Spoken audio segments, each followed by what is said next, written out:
It's serious buzz going on today. Yeah. We're talking about the Twilight Saga Eclipse.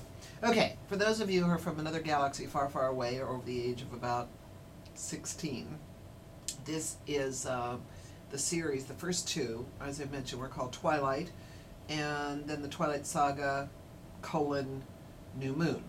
This stars, the first one starred Kristen Stewart and Robert Pattinson, who became instant overnight stars, partially because Stephenie Meyer's books were so popular with basically pre-teens and teenagers, all right? The idea that Stephenie Meyer's, as I'm sure you're aware, is a Mormon mom who writes books about basically unconsummated love, with the idea is that Bella is the parent, or is the child of divorced parents, and moves to the Pacific Northwest and goes to high school, and she's always feeling a little bit lost and falls madly in love with Edward, who turns out to be, lamentably, a vampire.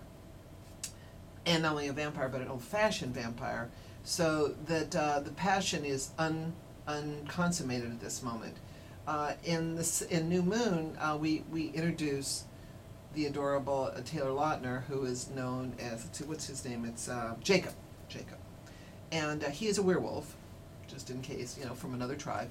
And he apparently is not, the tribe is impecunious enough to not afford shirts, so he's wandering around without a shirt for most of the movie, as are his friends, all of whom have serious six-packs.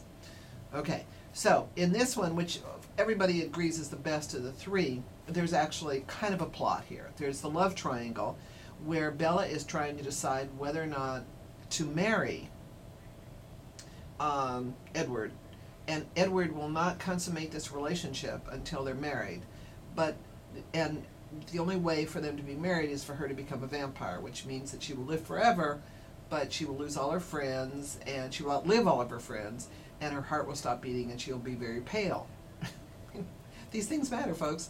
Now, on the other side, we've got Jacob, who's saying, no, I can give you life, and so the question is, who's going to find Bella's heart here? And believe it or not, let's face it, this movie was not made for me.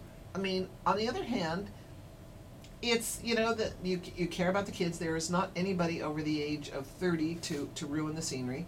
Everybody's got great cheekbones, fabulous hairdos. Goth is back. We also have Volturi's, which is Dakota Fanning wandering around in kind of hooded stuff. The plot, you want a plot? Okay, well, we've got the three kids, which we have to decide who you really love, who you can take to the prom. Okay, there's no prom. We're talking about eternal life, but, prom, eternal life, same thing. Okay, and we've also got we've got Ron Howard's kid, who looks really cute in this, she's very white with very curly hair, and the idea is that Edward was responsible for the death of her love, so she's going to go after Edward's love. So Bella is not only caught in a triangle, but also in a vengeance. So, okay, how much more of this do you want to know? The idea, look, the reason to see this movie, if you're more than 12 years old, is because there's beautiful scenery. This is really extraordinary cinematography.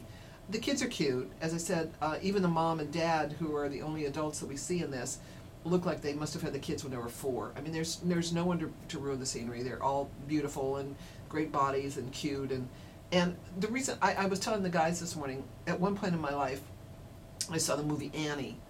And I saw it on a Saturday morning at 10 o'clock with every 6-year-old in America. And they were all singing along, tomorrow, I love you, because they all want to be Annie. And the movie was so-so, but the experience was terrific. This one, everybody in the audience is talking back to the screen of, no, pick him. Oh, no. Wow.